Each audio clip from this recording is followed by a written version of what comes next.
Sosok ini sudah jauh lebih dulu meraih ketenaran dari lekuk tubuhnya.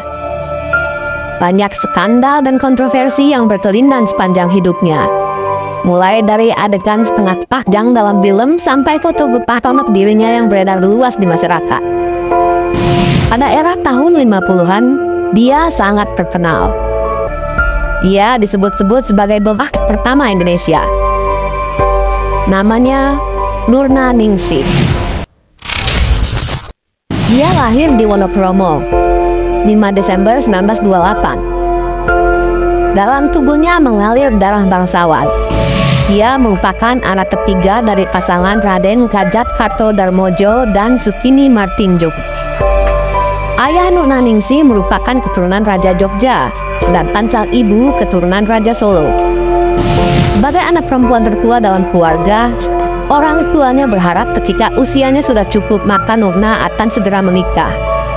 Dia pun terpaksa menikah demi memenuhi keinginan orang tuanya. Tapi pernikahan itu hanya bertahan 2 bulan. Cita-cita menjadi bintang ternama tak tertahankan. Sejak kecil dia memang sudah bercita-cita menjadi bintang film. Nurna Ningsih mengaku terinspirasi menjadi bintang film saat melihat film yang diperankan oleh Miss Rukiah, seorang aktris dan penyanyi keroncong terkenal pada masa itu. Ketika itu, Nurna berusia 14 tahun. Dalam buku hiburan masa lalu dan tradisi lokal tulisan Fandi Utari, diceritakan bahwa Nurna baru merantau ke Jakarta di usia 25 tahun. Di masa-masa awal perantauan, Nurna tinggal di sebuah gubuk di pinggir Kali Ciliwung. Saat itu, banyak yang menganggap bahwa usia Nurna sudah cukup tua dan tidak ideal lagi untuk memulai karir keartisan. Namun, Nurna membuktikan bahwa bakat terpendam dalam dirinya tak terbantahkan. Dia belajar les vokal dan kemudian bermain teater. Mimpi Nurna akhirnya terwujud. Dia berhasil membintangi film garapan sang legenda perfilman Indonesia, Usmar Ismail. Sang legenda menunjuk Nurna untuk sebuah peran dalam film garapannya berjudul Krisis. Dalam film yang diproduksi pada tahun 1953 itu, Nurna memerankan tokoh Ros. Dia memainkan peran utama dalam film itu. Tapi dia tak mendapat bayaran tinggi. Dia hanya dibayar sebesar Rp180. Tapi, peran pertamanya inilah yang melambungkan namanya. Modal bermain teater dan bernyanyi telah membawa berkah buat dirinya dan bahkan untuk ekosistem perfilman saat itu. Kala itu, film Krisis yang dia bintangi sukses besar.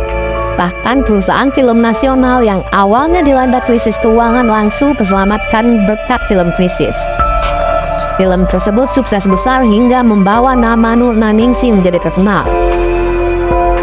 Setahun kemudian, Jaya Kusuma, seorang sutradara kenamaan, menawari Nurna Ningsih untuk membintangi film garapannya yang berjudul Harimau Campa. Dia beradu peran dengan Bambang Hermanto, aktor legendaris Indonesia. Film tersebut juga sukses dan meraih penghargaan skenario terbaik di ajang Festival Film Indonesia dan musik terbaik di ajang ASEAN Festival. Tetapi di balik kesuksesan film tersebut juga ada kontroversi yang menyelimuti. Dalam salah satu adegan di film Harimau Campa, Nurna tampil cukup pagar. Ada beberapa detik adegan yang menampakkan tubuh Nurna Ningsih setengah telanjang. Di film keduanya itulah nama Nurna ditahbiskan sebagai Bonpak. Media massa kala itu membahas habis-habisan aksi Nurna tampil setengah telanjang dalam film Harimau Campa. Sentimen negatif itu dijawab Nurna dengan argumen sendiri. Di matanya yang ia lakukan adalah eksplorasi terhadap seni. Dia menyebut bahwa apa yang dilakukannya bukan untuk menjelekkan seni, melainkan hendak menyiapkan pandangan-pandangan kolot yang masih terjadi dalam kesenian Indonesia pada masa itu. Kemolekan tubuh Nurna tak hanya hadir dalam film. Nurna mengeksplorasi tubuhnya ke berbagai medium seni lain, seperti foto majalah. Foto anggar Nurna bahkan kabarnya tak cuma beredar di Jakarta, tapi juga hingga Amerika dan Italia. Dikutip dari tulisan Jamak dalam Nurna Ningsih Affair tahun 1955, foto-foto tersebut awalnya disebarjualkan dengan harga Rp200 per lembar. Harganya kemudian naik menjadi 300. Polisi dan kejaksaan kala itu bahkan sampai harus turun tangan menghentikan laju penyebaran video Nurna. Dari 9 gaya foto yang beredar, polisi hanya menyita 7. Namun hal itu tak menghalangi orang-orang untuk mendapatkan foto Nurna. Mereka mencarinya di pasar gelap. Nurna dalam pengakuannya menjelaskan pemotretan Pakil itu adalah permintaannya sendiri. Ia melakukannya itu sebagai bahan studi para pelukis pajak. Tentang gambar-gambar ini dijelaskan semua kepada saya. Yang memperdagangkan gambar-gambar saya itu tentunya dapat banyak untung.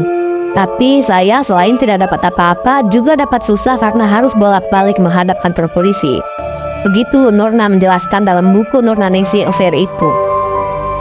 Nurna juga menjelaskan dalam pemotretan itu ada 7 offiser tentara yang membayar demi bisa memotret dirinya tepatnya. Selain itu ada 2 mahasiswa yang terlibat. Akhirnya setelah menjalani pemeriksaan, Nurna dinyatakan tak bersalah dan bebas. Skandal foto itu awalnya tak mempan menghajar ketenaran Nurna. Kabar dan cerita-cerita kontroversial itu justru makin melambungkan namanya.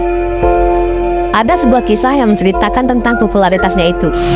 Majalah Aneka pada 20 Desember 1955 memuat cerita ketika Nurna bertandang ke Medan untuk turut dalam pementasan teater pada akhir November 1955. Saat itu, kala baru mendarat di Bandara Polonia Medan, Nurna langsung diserbu ribuan penggemarnya, hingga petugas keamanan kesulitan mengatasinya. Mayoritas dari mereka mengaku penasaran dengan sosok asli Nurna. Tapi pada akhirnya Nurna Ningsih pun tetap diboikot oleh masyarakat. Dia dinilai telah melanggar adat-adat ketimuran. Film-film yang dibintanginya dilarang di beberapa daerah seperti di Kalimantan Timur. Setelah membintangi film berjudul Kebun Binatang di tahun 1956, dia tak muncul lagi di media massa. Dia hilang begitu saja. Kabarnya Nurna kemudian tinggal berpindah-pindah dan menjalani banyak profesi untuk memenuhi kebutuhan hidupnya. Selama 12 tahun dia berkeliling Indonesia menjadi seniman sketsa, artis panggung, penyanyi, guru bahasa Inggris dan Belanda, dan dia juga bahkan menjadi penjahit.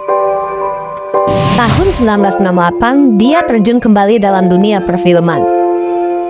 Dia muncul lagi dalam peran kecil di film Jakarta, Hong Kong, Macau yang diproduksi pada tahun 1968. Pergantian kepemimpinan nasional dari Soekarno ke Soeharto yang lebih cenderung ke barat, nampaknya membuat Nurna Ningsih percaya diri kembali untuk terjun ke dunia film.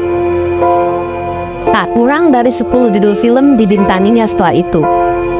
Beberapa judul-judul yang cukup terkenal adalah Bernafas dalam Lumpur tahun 1970, Nafsu Gila tahun 1973, Remang-Remang Jakarta pada 1981, dan Malam Satu Suro produksi tahun 1988. Tapi semuanya hanya untuk peran-peran kecil. Selama hidupnya dia menikah dan bercerai beberapa kali. Setelah pernikahan pertamanya, dia menikah lagi dengan pelukis Kartono Yudokusumo pada tahun 1945. Mereka memiliki 2 orang anak. Setelah mereka bercerai pada tahun 1952, Nurna Ningsih menikah dengan seorang mantan letnan bernama Basir Ibrahim. Pasangan itu bercerai 1 tahun setelah putri mereka lahir. Kemudian dia menikah lagi dengan Jan Karel Thomas, tapi kemudian juga bercerai. Nurna Ningsih meninggal dunia pada 21 Maret tahun 2004 dalam usia 76 tahun. Ia dimakamkan di pemakaman Menteng Pulo, Jakarta Selatan.